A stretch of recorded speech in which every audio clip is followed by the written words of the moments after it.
Buenas noches, soy el diácono Santiago Josado de la Iglesia de San Sebastián en San Agustín, Florida. Esta noche vamos a continuar con nuestra clase de Biblia sobre el Evangelio de San Mateo. Pero antes de comenzar la clase, vamos entonces a hacer la oración para antes de leer la Sagrada Escritura. En nombre del Padre, del Hijo, del Espíritu Santo. Amén. Señor Jesús, abre mis ojos y mis oídos a tu palabra.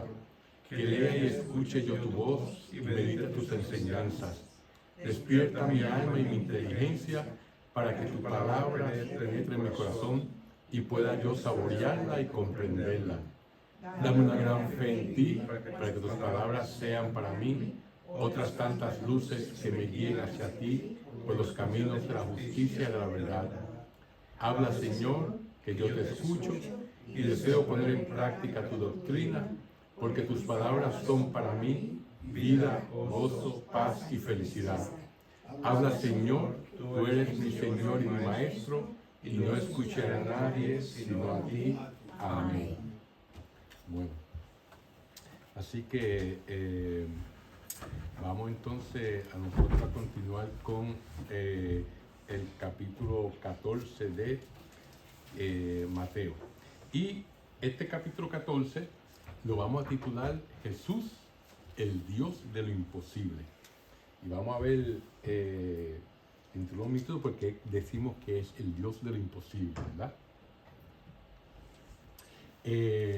Vamos a leer los primeros 12 versículos de este capítulo que nos habla sobre el martirio de San Juan Bautista. Y dice así: por aquel tiempo, la fama de Jesús había llegado hasta el virrey Herodes. Y dijo a sus servidores: este es Juan Bautista.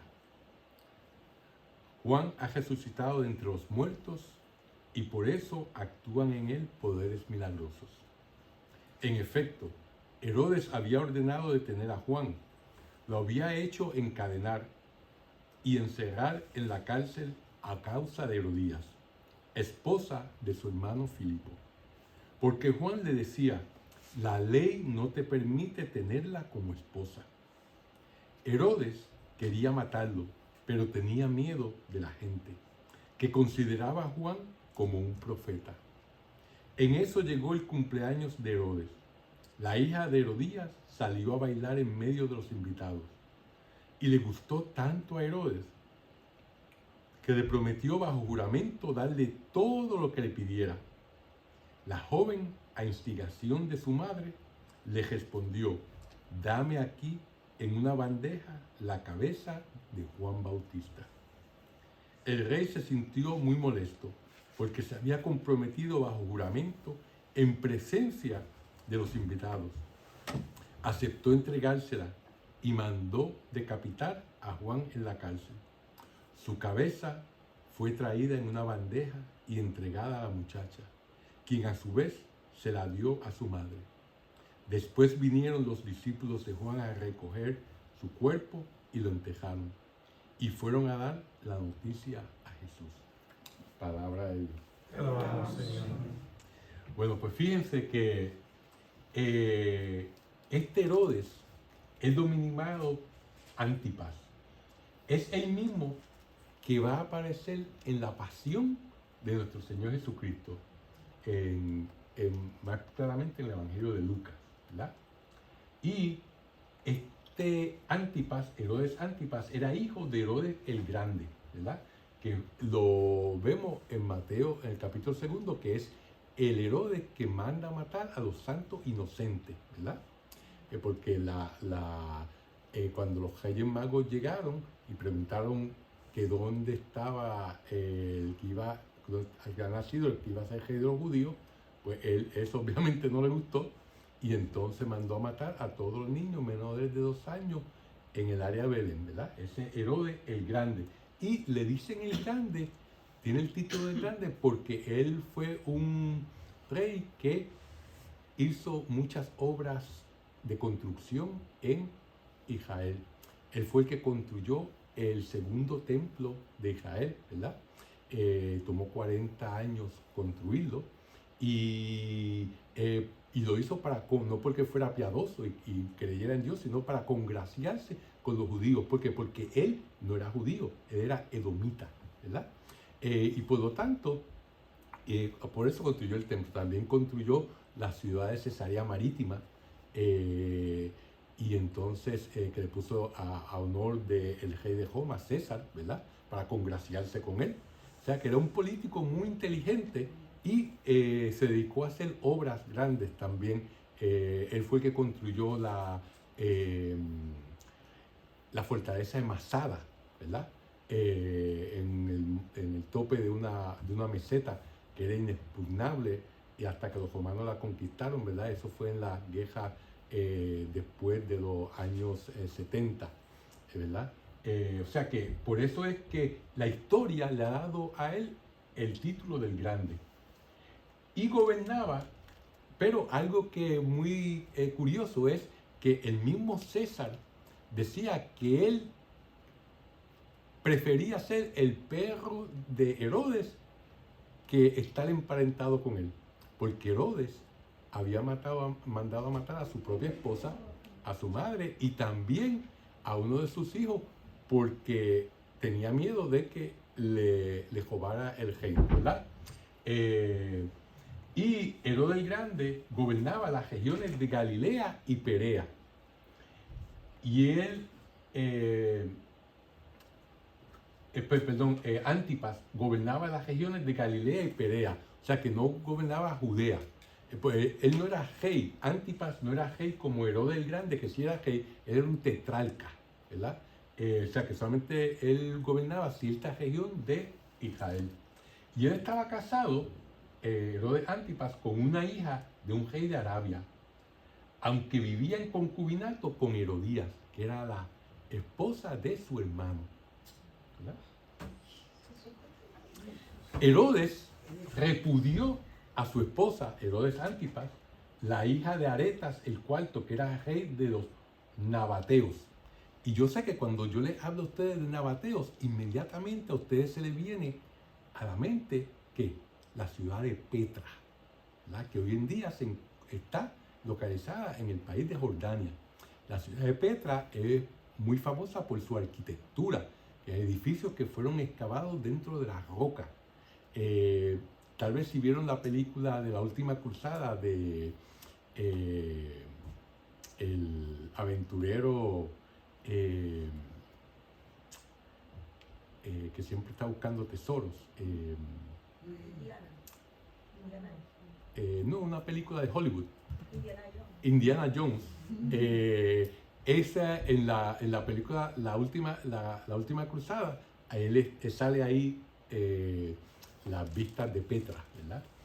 Por lo tanto, ella era hija del rey de los nabateos, y él la repudió para unirse a Herodías, la esposa de su hermanastro, ¿verdad?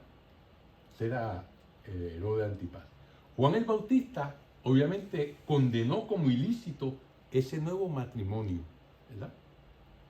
Y Herodías, en efecto, era sobrina de Antipas y esposa de un hermano de este,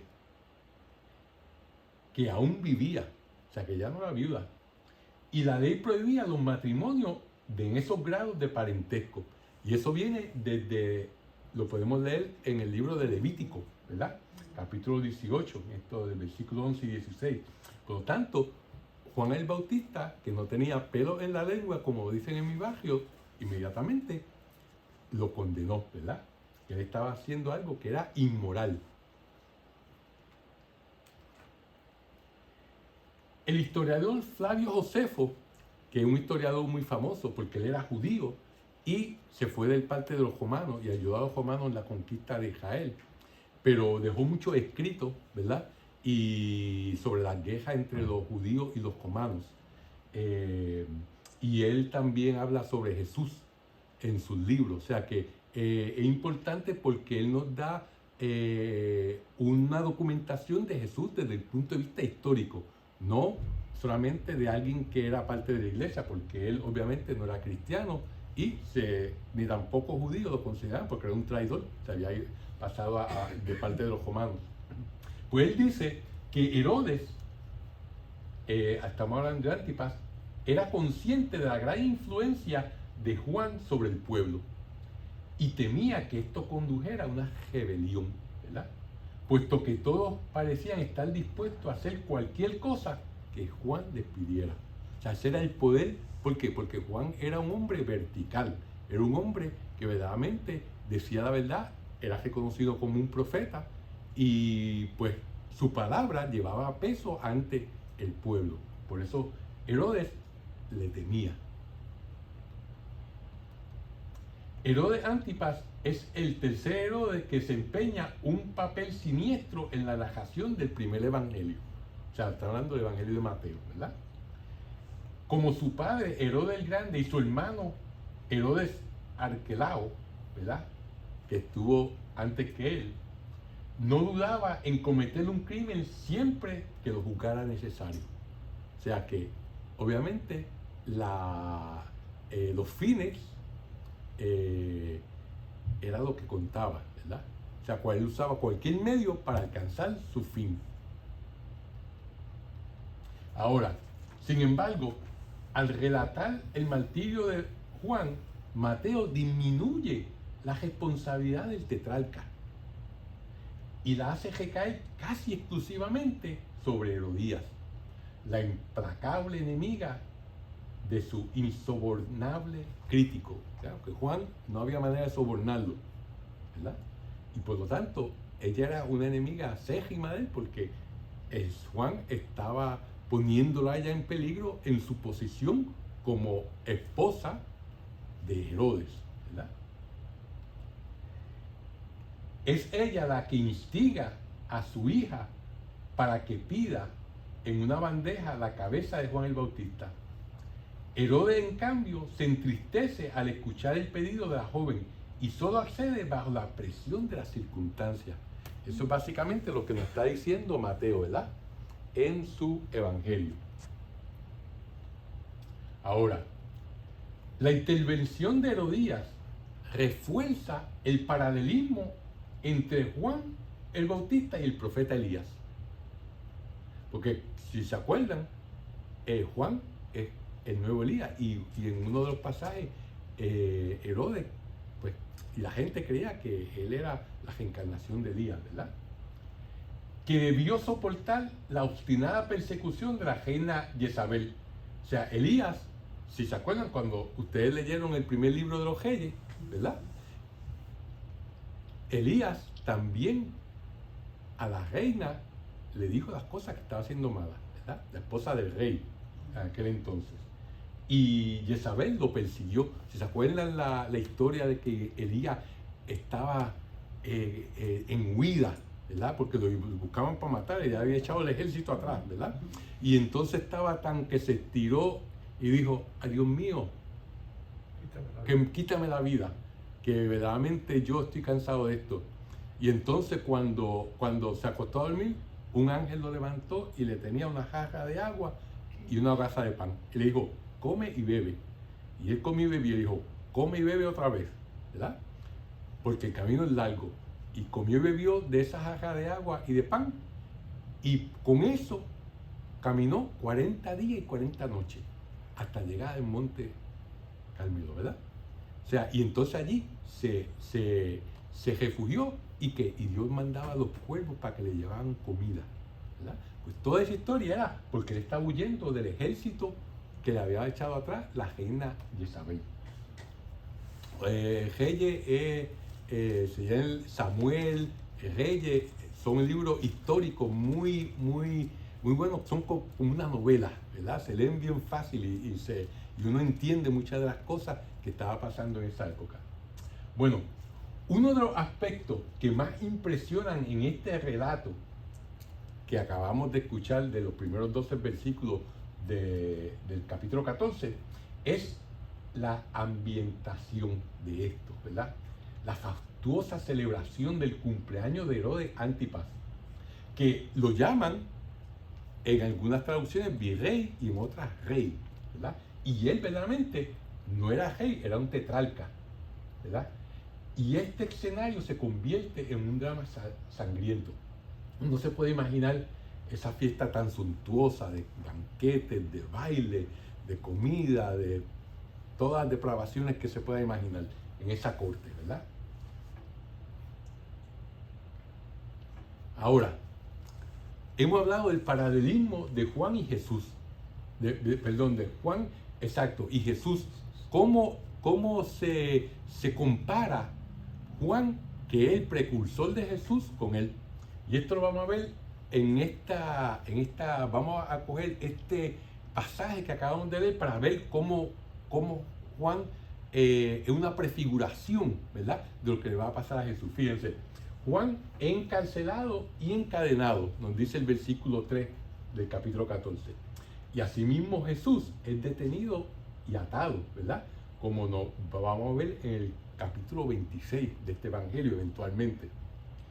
Herodes, en el caso de Juan, tenía el pueblo, para quien Juan era un profeta. Lo vemos en el versículo 5. Y en el caso de Jesús, los dirigentes del pueblo judío, los escribas, los sacerdotes, los fariseos, temían eliminar a Jesús, ¿verdad? Porque también el pueblo lo quería y lo seguía, ¿verdad? En el caso de Juan, Herodes aparentemente no quería ejecutar a Juan, pero cede ante la presión externa, ¿verdad? En el caso de Jesús, Pilato no está seguro de hacerle nada. Él en verdad lo encuentra un hombre que es inocente, ¿verdad? Pero cede ante la presión externa. Y eso lo vamos a ver en el capítulo 27, cuando el pueblo le pide que libere a Barrabás, que esa es la presión externa. La gente le pide que condene a Jesús y no a Barrabás. Y además, como se acuerdan, también el sumo sacerdote le dice, él se dice que es rey, y si él es rey, quiere decir que está en contra de César, y que no es amigo de César, está contra él, ¿verdad? Lo ponen ahí entre ellos. Esa es la presión que tiene Pilato en cuanto a Jesús. Y la presión externa que tiene Herodes, el juramento que pronuncia a la hija de Herodías frente a sus comensales. Un hombre orgulloso, pues entonces no se va a echar para atrás después que le juró que le pidiera lo que quisiera, hasta la mitad de su reino, ¿verdad? Dice en otros evangelios. Por lo tanto, se entristeció, pero dijo, bueno, no voy a dar mi brazo a torcer, y cómo voy a quedar aquí como alguien que no cumple su palabra. Y pues, mejor que juegue la cabeza de Juan el Bautista a que yo quede mal frente a la gente, ¿verdad?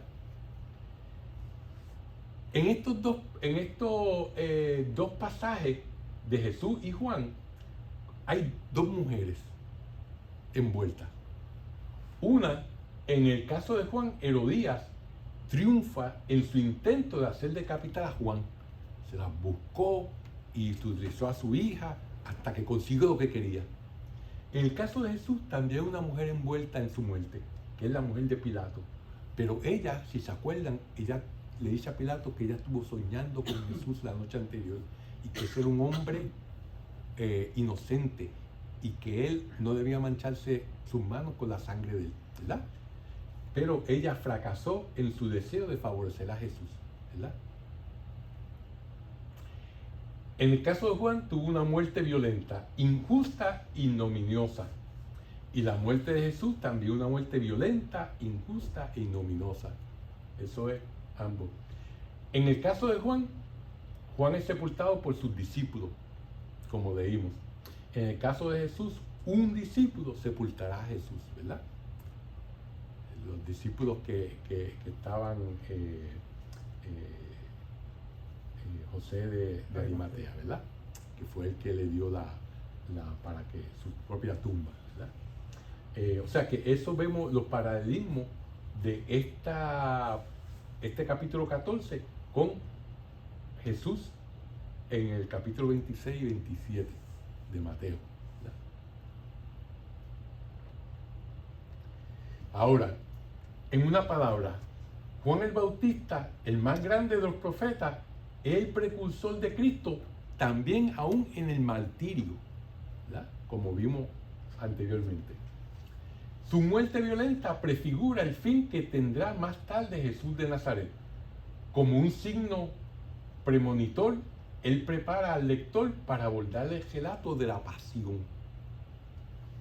sea, si ese es el mensajero, el que llega antes a anunciar a Jesús y acabó así, pues no podemos esperar más de lo que le va a pasar a Jesús, ¿verdad? Vamos entonces a seguir con nuestro próximo pasaje, que es del versículo 13 al 21, que es la primera multiplicación de los panes. Y dice así: al conocer esa noticia, Jesús se alejó discretamente de ahí, en una barca, y fue a un lugar despoblado. Pero la gente lo supo, y enseguida lo siguieron por tierra desde sus pueblos. Al desembarcar Jesús y encontrarse con tan gran gentío, sintió compasión de ellos y sanó a sus enfermos. Cuando ya caía la tarde, sus discípulos se le acercaron, diciendo: estamos en un lugar despoblado y ya ha pasado la hora. Despide a esta gente para que se vayan a las aldeas y se compren algo de comer. Pero Jesús les dijo: no tienen por qué irse. Denles ustedes de comer. Ellos respondieron: aquí solo tenemos 5 panes y 2 pescados. Jesús les dijo: tráiganmelos para acá. Y mandó a la gente que se sentara en el pasto. Tomó los 5 panes y los 2 pescados, levantó los ojos al cielo, pronunció la bendición, partió los panes y los entregó a los discípulos. Y los discípulos los daban a la gente. Todos comieron y se saciaron, y se recogieron los pedazos que sobraron, 12 canastas llenas. Los que habían comido eran unos 5,000 hombres, sin contar mujeres y niños. Palabra de Dios. Te alabamos, Señor. Fíjense, Mateo relaciona este alejamiento de Jesús, ¿verdad? Cuando dice que se aleja, cuando oyó la noticia, se alejó, ¿verdad? Se fue. La noticia de que había muerto su primo, Juan el Bautista, ¿verdad? Cuando los discípulos de Juan le anuncian que su maestro ha sido decapitado, él se retira a un lugar despoblado. Mateo emplea normalmente el verbo retirarse para referirse a la huida ante un grave peligro, ¿verdad? Cuando hay un grave peligro, cuando por ejemplo Jesús fue al Nazaret y lo querían despeñar por el barranco, él se retiró, ¿verdad? Y así por el estilo, en todos estos pasajes vemos que cuando hay un momento así, pues él se retira o manda a los discípulos a retirarse, ¿verdad? Al ver a la multitud, Jesús se conmovió a compasión y curó a los enfermos hasta el atardecer. O sea, y eso es lo que él, que eran como un rebaño sin pastor, ¿verdad? Y fue entonces cuando los discípulos, preocupados por lo avanzado de la hora, se acercaron al maestro y le pidieron que despidiera a la gente para que fueran a comprarse alimentos, ¿verdad? Como él dice, no hay aquí con qué darle a todas estas personas. Pero este pedido, perfectamente realista, ¿verdad? Obviamente, si usted tiene una multitud y no tiene con qué darle, pues hay que decirle: mire, váyanse y busquen, ¿verdad? Recibió de parte de Jesús una respuesta inesperada y por lo demás sorprendente: denle de comer ustedes mismos. ¿Ah? Con esta respuesta, él estaba exigiendo algo totalmente irrealizable. En otros de los evangelios dice que uno de los apóstoles dijo: ni con lo que se gana en 200 días de trabajo se le puede dar un puñado a cada uno de ellos, ¿verdad? Al verse confrontados con esta demanda, los discípulos apelan una vez más a lo precario de la situación y les dice: aquí no tenemos más que 5 panes y 2 peces. Y dice: ¿qué vamos a hacer con esto? No se llega a ningún lado, ¿verdad? La enorme desproporción entre lo que se tenía y lo que sería necesario tener hacía por completo imposible dar de comer a una muchedumbre tan numerosa, ¿verdad? Ahora, a partir de ese momento, entonces el gesto de la narración se desarrolla en una extrema sobriedad, ¿verdad? No se da tantos detalles. Jesús pide que le traigan los panes y los peces. Ordena a la multitud que se siente sobre la hierba. Y cuando uno piensa en esa imagen, ¿qué es lo que se le viene a la mente? Inmediatamente, el Salmo 23, ¿verdad? El Señor es mi pastor, nada me faltará. En verdes praderas, ¿verdad? Me hace descansar, ¿verdad? Ahí, eso, se sienten sobre la hierba, eso es para una evocación de ese Salmo 23, que tanto nos gusta, ¿verdad? Y con los 5 panes y los 2 peces da de comer a unos 5,000 hombres, sin contar a la mujer y los niños. En los 2 relatos de la multiplicación de los panes, se recuerda expresamente que también formaban parte de los comensales mujeres y niños, porque hay otra multiplicación de panes que se va a encontrar en el capítulo 15, además de este, ¿verdad? Que lo veremos más tarde, en otra ocasión. El evangelista describe así a la comunidad mesiánica como una reunión de familias. O sea, eso no era solamente para los hombres y para las mujeres, sino era para todo el mundo, para la familia, para los hombres, las mujeres y los niños, ¿verdad? Eso es lo que la comunidad mesiánica estaba compuesta, de familias. Es evidente, por ejemplo, que la catequesis primitiva no tardó en establecer una relación entre la multiplicación de los panes y ¿qué? La institución de la Eucaristía. Cuando distribuye el pan, Jesús realiza en uno y otro caso, o sea, en los 2 multiplicaciones de los panes, los mismos gestos. Alza los ojos al cielo, pronuncia la bendición, parte los panes y los da a los discípulos para que los repartan entre la gente. Eso asimismo se va a encontrar en la próxima historia de multiplicación. Obviamente, en el relato de la última cena, falta la referencia a los peces y la multitud, ¿verdad? Entonces, cuando pronuncia estas palabras, al instituir la Sagrada Eucaristía en la última cena, que celebramos el Jueves Santo, ¿verdad? Pero ahí pues no hay peces, ¿verdad? En cuando instituye la Eucaristía en la última cena. La resonancia eucarística del relato no ofrece duda. El acontecimiento narrado es el anuncio simbólico de la cena del Señor. En este punto, el discurso sobre el pan de vida, en el cuarto evangelio, que es el evangelio de Juan, ¿verdad?, no hace otra cosa que prolongar la línea ya esbozada por los sinópticos. Como ustedes saben, la última cena está descrita y narrada en el evangelio de Mateo, de Marcos y de Lucas. Pero en el evangelio de Juan no hay la descripción de la última cena. ¿Qué es lo que hay en vez de la última cena? Está el lavado de los pies, ¿verdad?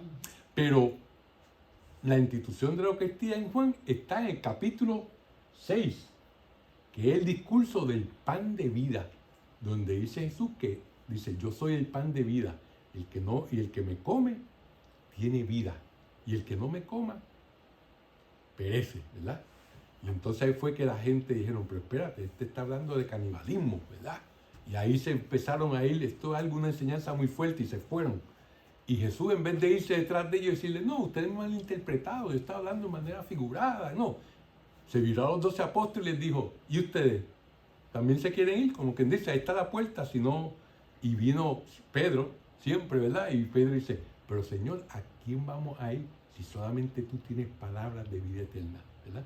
Como quien dice, aunque yo no lo entiendo, pero yo no me voy a ir de donde tú estás, y lo que tú digas, pues lo sigo hasta que lo pueda entender, ¿verdad?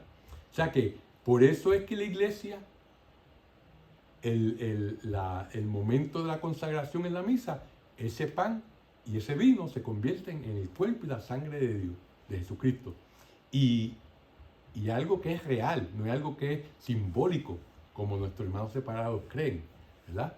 Es algo que realmente comemos la sangre, tomamos la sangre y bebemos y comemos la sangre y el cuerpo de Cristo, ¿verdad? En ese momento. Que sepa como pan y que sepa como vino es una cosa. Por eso que se llama que es la transustanciación. Esa transustanciación es el milagro donde las materias siguen siendo lo que aparentan ser el pan y el vino, pero realmente se han transformado a la sangre y el cuerpo de nuestro Señor Jesucristo, ¿verdad? Es el milagro eucarístico que pasa cada vez que hay una misa. Por lo tanto, este binomio de comer y quedar saciado que nos dice el Evangelio nos tiene que hacer pensar en el Éxodo, capítulo 16, ¿verdad? Que podría indicar en el trasfondo del relato hay una alusión velada a Moisés y al maná con que Dios alimentó a los israelitas en el desierto, ¿verdad? Donde dice que ellos comieron maná hasta que se saciaron, ¿verdad? Y ese milagro del maná en el desierto es una prefiguración de la Eucaristía, del pan que baja del cielo, que es no otro que Jesucristo, ¿verdad? Los judíos contemporáneos de Jesús, ellos esperaban a un nuevo Moisés, ¿verdad? Que renovaría el gran prodigio de los tiempos del Éxodo. Porque Moisés, antes de morir, dijo que iba a venir un profeta como él, más poderoso que él, ¿verdad? Y por eso el pueblo judío esperaba a ese profeta, ¿verdad? Por lo tanto, Jesús es ¿quién? El nuevo Moisés, ¿verdad? Él se presenta como el nuevo Moisés que sacia al pueblo de Dios con una comida abundante, que en todo el relato de la multiplicación de los panes siempre sobra 12 canastas más, ¿verdad? O sea, que la gente comió hasta que ya no podía más, hasta que el pescadito estaba por aquí, ¿verdad? Así que así Dios siempre nos da más de lo que necesitamos. Y siempre utiliza lo poco que tenemos, 5 panes y 2 peces, y lo multiplica de manera maravillosa, ¿verdad? A partir de Tertuliano es uno de los padres de la iglesia, que era un abogado romano y que vivía en África. Los comentaristas han hecho notar la semejanza entre esta narración evangélica de la multiplicación de los panes y el episodio relatado en el segundo libro de los Reyes. Y como yo sé que tal vez pues no se acuerdan mucho del segundo libro de los Reyes, yo les voy a leer el pasaje que dice así.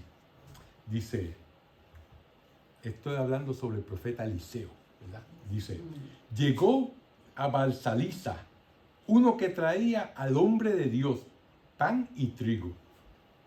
Eran los primeros 20 panes hechos con cebada de la última cosecha. Eliseo le dijo, da los panes a estas personas para que coman. Su servidor le dijo, ¿cómo voy a repartir estos panes entre 100 hombres? Dáselo a la gente para que coma, insistió Eliseo.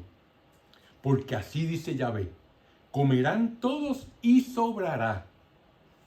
El hombre entonces se los presentó. Ellos comieron y dejaron sobras, como Yahvé había dicho. Palabra de Dios. Fíjense como ese pasaje del profeta Eliseo, que está en el segundo de Reyes, habla sobre una multiplicación de los panes. 20 panes para 100 hombres, ¿verdad?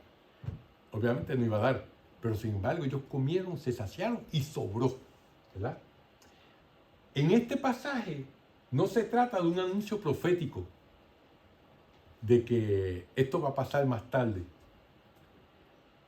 hecho realidad por Jesús. Eso no es lo que este pasaje de segundo de Reyes nos quiere decir, sino que un modelo literario que sin duda era conocido en Palestina cuando tomó parte en el relato evangélico de la multiplicación de los panes, ¿verdad?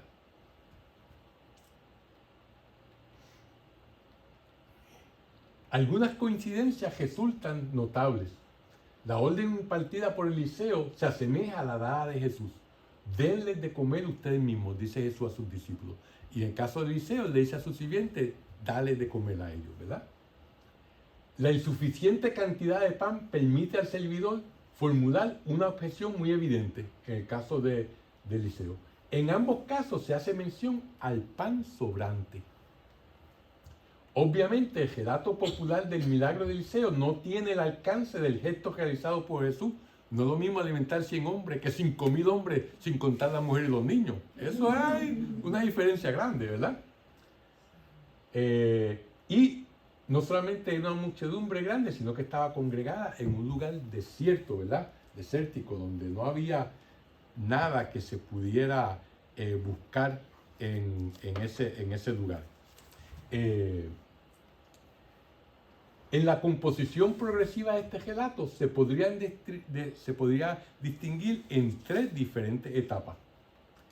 La primera, al comienzo, la primera comunidad cristiana recordó esta gran comida en común como un gesto profético de Jesús, el nuevo Moisés, y como un anticipo ¿de qué? Del banquete mesiánico, el banquete que va a ocurrir al final de los tiempos, ¿verdad? Donde se nos cuenta en el libro del Apocalipsis, ¿verdad? O Revelación, me gusta más el título de Apocalipsis. En este relato primitivo se habría puesto de relieve sobre todo la analogía con el milagro de Eliseo y con el don del maná. O sea que todo eso se entrelazaba, ¿verdad? El milagro de maná por Noé, por Moisés, y el milagro de Eliseo. Y el aspecto eucarístico sacramental, en los panes multiplicados, la comunidad cristiana vio una figura de la fracción del pan. Y se le añadió el motivo eclesial, que introdujo la referencia al papel de los discípulos en el servicio sacramental de la iglesia, ¿verdad? Los discípulos, ellos tuvieron que hacer el trabajo. Jesucristo multiplicó los panes, pero ellos fueron los que tuvieron que ir a repartirlos. De la misma manera que el sacerdote, actuando en persona de Cristo, convierte el pan en el cuerpo de Cristo y el vino en la sangre de Cristo. ¿Y qué hacen los diáconos y los ministros de Eucaristía, extraordinarios de la Eucaristía? Llevan ese pan a los que no pueden estar en la misa, a los que están enfermos, ¿verdad? O sea que esa es la congelación del motivo eclesial, donde Jesús hace los milagros, Él provee, pero somos nosotros los que tenemos que llevar eso a los demás. No solamente la comunión, sino la palabra de Él a las demás personas. Esa es nuestra misión como discípulos. Ahora, hay mucha gente, comentaristas bíblicos y personas que hacen la pregunta, ¿este fue un milagro o fue un gesto de solidaridad? Este es el único milagro de Jesús relatado 6 veces en los evangelios. En Mateo y Marcos lo narran 2 veces. En Lucas y Juan, 1 vez cada uno. O sea que esto es el único milagro que se narra en todo, no el único, perdón, el segundo. ¿Cuál es el otro milagro que se narra en todo los evangelios? Es la resurrección de nuestro Señor Jesucristo, ¿verdad? Por lo tanto, esto es algo importante en la misión y en la vida de Jesucristo. Se trata, por tanto, de un acontecimiento que ha tenido una excepcional importancia en la historia de la tradición. Si no, no hubiese sido contado tantas veces. Primero, en la liturgia de la iglesia primitiva, ¿verdad? Como ya hemos visto, es una prefiguración del establecimiento de la Eucaristía. Luego, en la tradición sinóptica, o sea, de los 3 evangelios que lo han dicho, ¿verdad? Y por último, el amplio desarrollo que recibió en el 4.º evangelio, en el capítulo 6 de Juan. O sea que todas esas cosas lo hacen de una importancia excepcional en la historia de la tradición de la iglesia. No se puede negar que el evangelio pretende relatar un milagro. O sea, no queda duda que para todo lo que escribieron ese pasaje, los 4 evangelistas, fue un milagro que ocurrió, ¿verdad?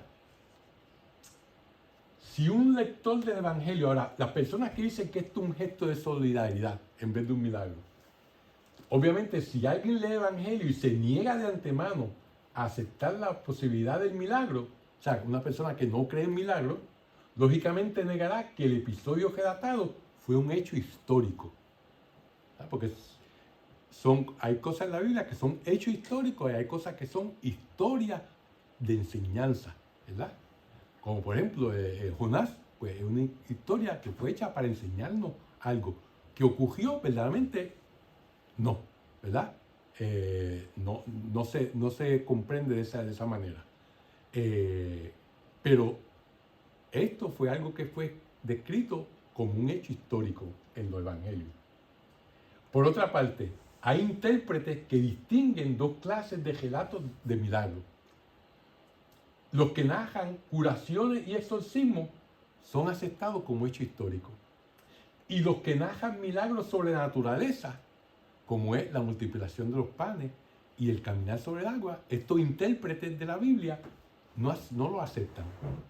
Le estoy dando lo que mucha gente piensa para que vean cómo muchas veces muchas personas malinterpretan y transgiversan la Biblia para sus propios fines, ¿verdad? Otros creen que la tradición posterior convirtió en milagro lo que había sido inicialmente un amplio gesto solidario.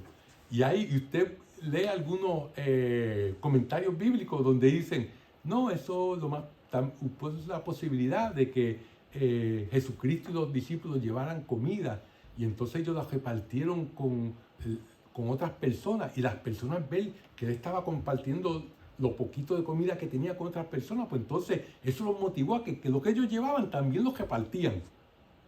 Mire, algo completamente erróneo, ¿verdad? Algo que verdaderamente no va de acuerdo con lo que dicen los evangelios y solamente utilizan esa interpretación para negar que esto fue un milagro, ¿verdad? Por lo tanto, es algo que verdaderamente cuando alguien nos dice de que esto fue un gesto de solidaridad, que después la tradición lo puso como un milagro, es algo que verdaderamente tenemos que negarlo completamente porque es algo que es completamente erróneo. Ahora, ahí llegamos con eso de la multiplicación de los planes. Y se podría seguir hablando, ¿verdad? Pero tenemos un límite de tiempo. Vamos entonces a leer en los versículos 22 al 33. Dice, inmediatamente después, Jesús obligó a sus discípulos a que se embarcaran. Debían llegar antes que él a la otra orilla, mientras él despedía a la gente. Jesús pues despidió a la gente y luego subió al cejo para orar a solas. Cayó la noche y él seguía allí solo. La barca en tanto estaba ya muy lejos de la tierra y las olas le pegaban duramente, pues soplaba el viento en contra. Antes del amanecer, Jesús vino hacia ellos caminando sobre el mar. Al verlo caminando sobre el mar, se asustaron y exclamaron, es un fantasma. Y por el miedo se pusieron a gritar. Enseguida Jesús les dijo, ánimo, no teman. Una palabra que siempre dice, no teman, que soy yo. Pedro contestó, Señor, si eres tú, manda que yo vaya a ti caminando sobre el agua. Jesús le dijo, ven. Pedro bajó de la barca y empezó a caminar sobre las aguas en dirección a Jesús. Pero el viento seguía muy fuerte. Tuvo miedo y comenzó a hundirse. Entonces gritó, Señor, sálvame. Al instante Jesús extendió la mano y lo agarró, diciendo, hombre de poca fe, ¿por qué has vacilado? Subieron a la barca y cesó el viento. Y los que estaban en la barca se postraron ante él, diciendo, verdaderamente, tú eres el Hijo de Dios. Palabra de Dios.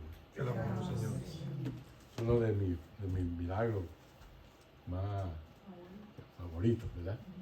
En algunas ocasiones Jesús se alejaba de la multitud que lo seguía, a fin de estar a solas con sus discípulos, como vamos a ver en el capítulo 16.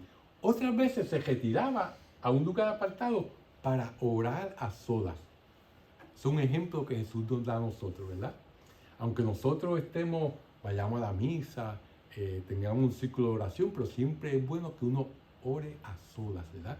Como dice el Evangelio, se va al cuarto, cierra la puerta y allí le ora al Padre Celestial, ¿verdad? Es algo que Jesús hacía bien frecuentemente. ¿Y por qué Jesús hacía esto? Pues para recargar las pilas, ¿verdad? Él se fortalecía sus lazos de unión con el Padre, ¿verdad? Porque eso es lo que hacemos nosotros cuando hablamos, cuando nos comunicamos con una persona, estamos fortaleciendo esos lazos que nos unen a esa persona. Y veía acrecentarse el amor sin límites que se manifestaba en su enseñanza, en sus curaciones y en sus relaciones con sus amigos y adversarios, ¿verdad? Entonces, según el Antiguo Testamento, solo Dios puede abrir un sendero en las aguas y caminar sobre las crestas del mar, como dice en el libro de Job, ¿verdad? En el capítulo 9 y el capítulo 38 y en Isaías, capítulo 43. Y ese mismo Dios había hecho a su pueblo esta promesa, que vemos en Isaías 43. Dice, si cruzas por las aguas, yo estaré contigo, y los ríos no te anegarán. Ambos temas están presentes en este episodio, ¿verdad? Que pone de manifiesto una vez más el poder de Jesús sobre el viento y el mar. Eso también nos trae a la mente que cuando pasaron el pueblo de Israel por el mar Rojo a pie enjuto, donde Dios, ¿verdad? A través de Moisés hizo que las aguas se abrieran y ellos pudieran huir de los egipcios que los venían en persecución, ¿verdad? Por lo tanto, en este episodio donde él camina sobre las aguas, no solamente vemos lo que nos dice Isaías, sino también en el Éxodo, ¿verdad? Mientras los discípulos están en la barca atormentada por la ola y el viento en contra, Jesús, que había orado a solas en el monte, va al encuentro de ellos caminando sobre el agua. Esta visión nocturna los llena de espanto, como vimos en el pasaje, pero él los tranquiliza diciendo, soy yo, ¿verdad? Eso es una expresión en griego que es ego eimi, que es lo mismo que le dice Dios a Moisés cuando se revela a él en el monte Sinaí. Cuando Moisés le dice, pero tú me vas mandando a Egipto, ¿y quién yo le voy a decir que eres tú a ellos, verdad? Y Dios le dice, yo soy el que soy, ¿verdad? Por lo tanto, esa expresión de yo soy, está diciendo, yo soy Dios, yo soy Yahvé, ¿verdad? Fórmula que hace pensar en el nombre divino, ¿verdad? En este capítulo 3 del Éxodo. Al ver al Señor, Pedro quiere a su encuentro. Pedro siempre es el arriesgado, el que se retira, el que vive en base a sus impulsos, ¿verdad? Es así, echado para adelante, como uno dice. Apenas oye que Jesús le dice, ven, él sale de la barca y se pone a caminar sobre el agua. Pero solo atina a dar unos pocos pasos, ¿verdad? Porque la violencia del viento lo llena de temor y empieza a hundirse. Lo opuesto al amor no es el odio. Lo opuesto al amor es el miedo. Porque donde hay amor no hay miedo. Donde una pareja se ama de uno al otro, no hay miedo que el otro le vaya a ser infiel. Donde unos padres aman a los hijos aman a los padres no van a tener miedo que ese hijo se meta en las drogas, ¿verdad? Porque el amor puede sobrepasar todo eso. Y así por el estilo. Por lo tanto, el miedo es lo opuesto al amor, porque en el miedo no confiamos, ¿verdad? Y eso es lo que nosotros, nuestra relación con Dios tiene que ser una relación de confianza absoluta, ¿verdad? Y Pedro, yo me identifico tanto con él porque somos nosotros así, ¿verdad? Cuando tenemos una ocasión, vamos a un retiro, tenemos una experiencia de Dios en nosotros, nos sentimos que pues, nos vamos a llevar el mundo, ¿verdad? Pero ¿cuánto nos dura eso? Muchas veces no mucho tiempo, ¿verdad? Y entonces volvemos a decaer, ¿verdad? Entonces nos volvemos a hundir, ¿verdad? Y eso nos pasa a todos, que somos humanos. Pedro nos está representando a todos y cada uno de nosotros en nuestras vidas, ¿verdad? Pero ¿qué pasa? Si la fe en Jesús lo impulsa a intentar lo humanamente imposible, su poca fe le infundió miedo y lo sumergió en la duda. Por eso que Jesucristo le pregunta, ¿por qué dudaste? Si tú me conoces, si tú sabes que yo siempre estoy ahí por ti, tú sabes que yo soy el mero mero, yo soy el que lo puede todo, ¿por qué tú dudas? ¿Verdad? Eso es algo que nos pregunta a todos y cada uno de nosotros. El grito de Pedro, sálvame Señor, recuerda la súplica de los que estaban en la barca en una situación semejante. Fíjense, Pedro, a diferencia de Adán, que cuando vino la serpiente, en vez de pedirle ayuda a Dios, ¿qué hizo? Cometió el pecado, ¿verdad? Por eso el gesto salvador de Jesús está en estrecho paralelismo con el del capítulo 8, ¿verdad? De este evangelio de San Mateo, ¿verdad? Y si buscamos ese capítulo 8, lo que vemos en ese capítulo 8 es el pasaje donde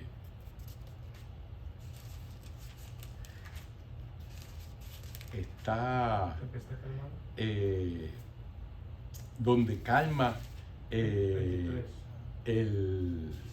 como le dimos, calma a Jesús el mar, ¿verdad? Calma la tempestad, ¿verdad? Cuando Jesús estaba durmiendo, estaban también cruzando el lago y Jesús estaba durmiendo y estaba la tormenta a todo lo que da y yo, despiértate que nos estamos muriendo, que nos vamos a ahogar.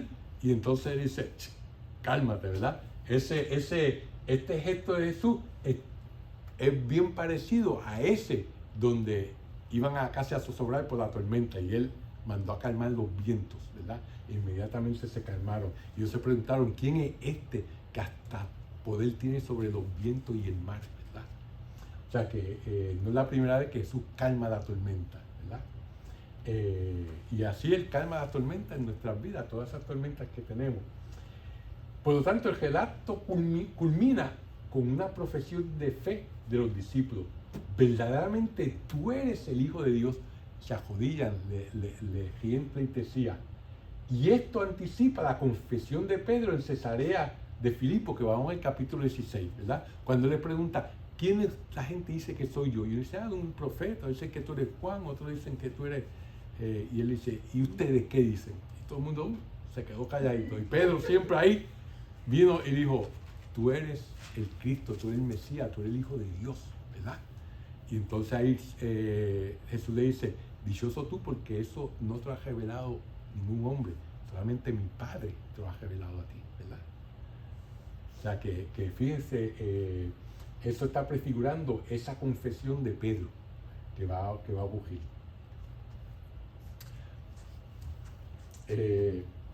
Mucho que podríamos seguir hablando, pero bueno, vamos entonces a continuar en los versículos 34 y 36, que dicen así. Dice, terminada la travesía, o sea, después que pasó todo esto y llegaron a la otra orilla, desembarcaron en Genesaret. Los hombres de aquel lugar conocieron a Jesús y comunicaron la noticia por toda la región. Así que le trajeron todos los enfermos. O sea, que Jesucristo es una clínica ambulante. Eso es, en cuanto él llegaba, eso es, aquí llegó el curado todo. Así que, imagínate, el mero mero. Le rogaron que los dejara tocar al menos el fleco de su manto. Y todos los que lo tocaron quedaron totalmente sanos. El sueño de mucha gente. Jesús no pudo hacer muchos milagros en Nazaret, ¿verdad? A causa de la falta de fe de sus propios compatriotas compueblanos, ¿verdad? Y eso lo vimos en el capítulo 13. Ahora la fe de la multitud que acude a él lo impulsa a realizar muchos milagros, con solamente tocar la borla de su traje, ¿verdad? Así como eso nos trae a memoria que la hemorroísa, la mujer que se le fue detrás y lo tocó, y entonces él se dio cuenta que el poder había salido de él y ella quedó inmediatamente curada solamente por la fe de solamente tocar el borde de su manto, ¿verdad? Eso también nos trae a la memoria los hechos de los apóstoles que hemos estado leyendo en todos estos días en la misa diaria, donde lo mismo a Pedro. La gente ponía al borde de la calle para que la sombra de Pedro los tocara y quedaban sanados con eso, ¿verdad? O sea, como el poder de no solamente de Jesucristo, sino también de los discípulos que Él les dio, ¿verdad? Cómo ellos tenían ese poder de curar, ¿verdad? Y pues obviamente pues nosotros que somos discípulos no tenemos nada de esa fe, ¿verdad? Pero si verdaderamente tuviéramos, también podríamos ser el conducto de esos milagros, de ese poder de Dios. Más que con palabras, la gente expresa su fe con actitudes concretas. Le presenta a los enfermos, como los hombres que habían llevado al paralítico, ¿se acuerdan? El que rompieron el techo para girarlo por ahí hasta que... Y solo piden tocar los flecos de su manto, como lo había hecho la mujer que padecía de hemorragia, ¿verdad? O sea que no son las palabras, son los actos lo que realmente confirman nuestra fe. Podemos engalillarnos diciendo yo creo y yo amo a Dios, pero si realmente esas palabras no se convierten en actos, no quedan en nada, ¿verdad? ¿Cómo podemos, como dice Juan en una de sus cartas, que dice, ¿cómo podemos decir que amamos a Dios, que no lo vemos, si a mi hermano que lo veo no lo amo, ¿verdad? Por lo tanto, eso es algo que nos lo repite la Biblia de una y mil diferentes formas, ¿verdad? Que las buenas intenciones no se pueden quedar en buenas intenciones, tienen que convertirse en actos, ¿verdad? Por lo tanto,